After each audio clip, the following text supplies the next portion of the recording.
All right, listen up, all you shiny object entrepreneurs out there. And you, if you're listening to this, there's a very high likelihood that you are the person that needs to hear this.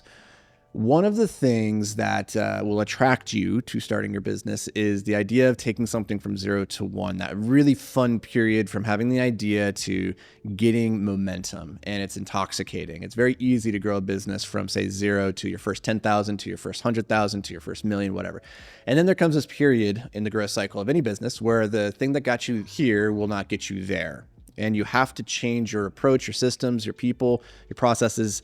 Everything has to evolve so you can break through that glass ceiling that you're going to hit between $1 and $3 million in top line revenue to get you to 10 million and beyond, right? It's you have to fundamentally change. And for a lot of entrepreneurs, I'm not saying this is you, but again, if you're listening to this, there's a good chance that maybe you are guilty of this. I know I am.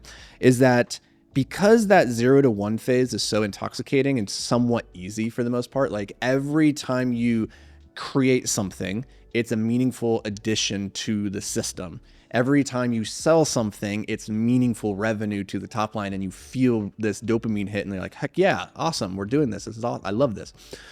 Well, what ends up happening is the dopamine comes slower and slower and slower as you grow. And so you start to get more shiny object syndrome as you start to get through that first initial phase of growth, and you start looking for other opportunities. You start thinking about this other business opportunity, this other avenue that could be interesting, right? And you will be tempted to go off chasing that. And okay, I'm doing 600,000 in this business. Now maybe I need to go start this other business over here. And now that's doing $200,000, right? And you start to like have all of these businesses going concurrently because it's more fun to be in that 0 to 1 phase. It feels more alive because the work that takes you from 600,000 to 6 million, it's more of a grind. It's a bit harder. It's a bit different, not harder necessarily. It's just different. And a lot of people who are attracted to entrepreneurship initially are attracted to that easy dopamine that will come from the beginning, the early days. Now, I share all that as a prelude because what will happen if you do this is you will find yourself one day looking up and having multiple businesses running concurrently, and they're all about equal. Like you'll have one that's probably the breadwinner, and then you'll have a couple others that you're involved with, and you're trying to get them going, and you start to feel spread thin. You start to feel confused and chaotic and not having clarity about what needs to be done at which point. And so a lot of the entrepreneurs that I work with, this is the problem that they're running into, is that they've lost focus on the thing that matters most. And they don't have the priority clearly defined. This is the only thing that matters for me to move forward. This is the thing that's going to move me towards my goals the fastest. And so they're spread too thin. Their energy, they only have so much of that to go around. They diffuse it across too many opportunities, too many businesses.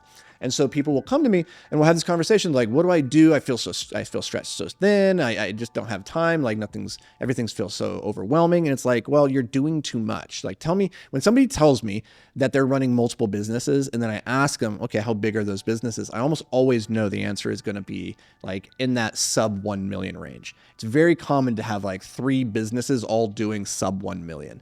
Now, how do you get to the point of having multiple million plus businesses? That was a question that Anush had for me. Is like, how do you run having, multiple businesses that are all doing, over 7 figures? Like, what does that look like? And in the beginning, what I recommend is do not get distracted with trying to start too many businesses until you have the one that has momentum and it has the wherewithal for you to bring in partners or operators to run the company on your behalf. And you will know when you're there because you can afford the talent and you will have the systems and processes to hand off to them. And the machine continues to grow without your involvement.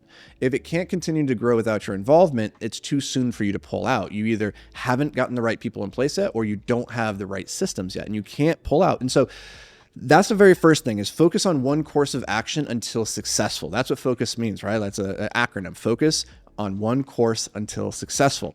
Get that first business to the inflection point. Then what you want to start looking at is, okay, who can I bring in to take over this thing?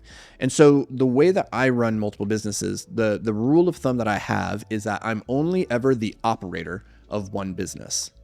Okay, I might have multiple businesses, but I'm only ever the operator of one. Now, I find myself in a really unique situation right now because one of my biggest businesses, one of my core businesses, I had a partner, I had an operator in place, and for reasons that I won't get into here, I'll share more about this in future episodes, but it's, I've alluded to it in the recent past. for various reasons, I've had to step back in and take over. And so I find myself in the interesting position of now running that business day to day and also running the media company. So that's not ideal. Now, putting a pin in the fact that I have screwed up and I find myself doing the exact thing I tell you not to do, which is don't run multiple businesses at the same time. That's the general rule. Run one business at a time. And the way that you do this then from a high level, if you're running a holding company and you have multiple endeavors running underneath of this, what you want to do is you want to put the right people into the right seats, and then you want to incentivize them. You want to give them the correct metrics to run towards, and then you want to track that progress. So it's three things that you would look for. So for instance, in the instance of this business right now that I had to step back into for the last maybe year and a half or so, I had really been removed from the day-to-day operations. My business partner was running everything, and I thought, one, that we had incentive alignment. We are 50-50 business partners. So what would be in his best interest would be in my best interest. I thought there was a natural, obvious incentive alignment there. Now, incentives are actually quite difficult to get right. And Charlie Munger says that as the owner, as the founder, as the CEO of a business, you should probably spend all of your time just on trying to align incentives. You cannot spend too much time on that, because if you can align incentives and get everybody wanting to row in the direction of the collective dream, then you don't have to do anything else. All you have to do is incentivize them, and they're going to get you there, right? So I thought we had that.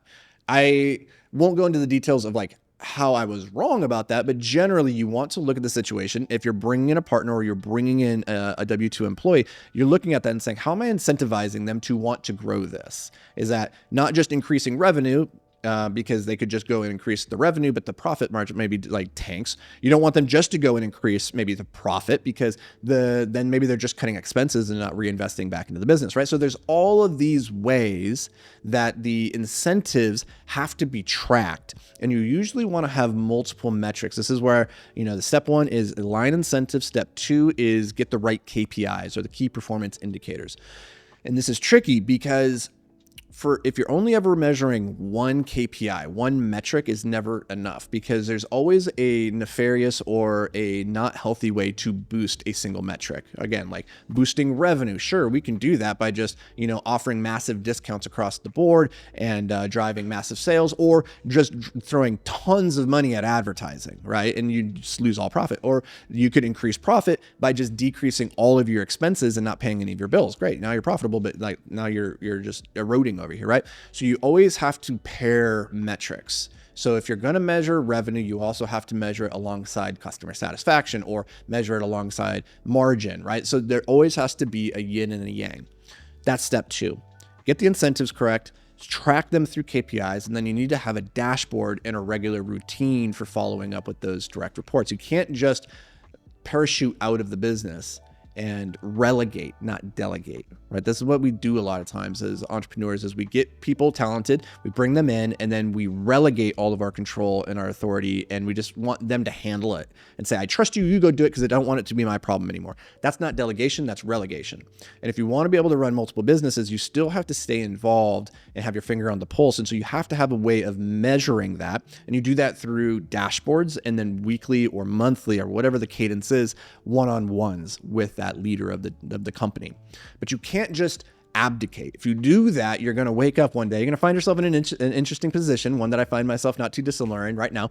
Truthfully, I'm telling you this from the perspective of somebody who's living through this. It's constant evolution. At level 1, the boss, he looks very different than he does at level 10, but it's in many cases you're doing the same thing. It's run, jump, and shoot, right? It's the same mechanics, but the boss is slightly different.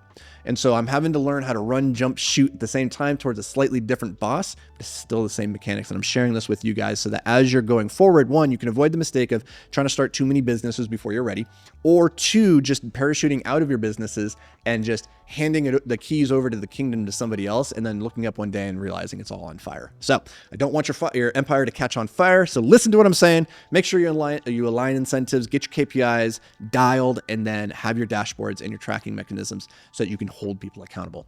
Do that. That is the secret to running multiple 7- and 8-figure businesses at the same time. That's all I got. See you guys in the next episode.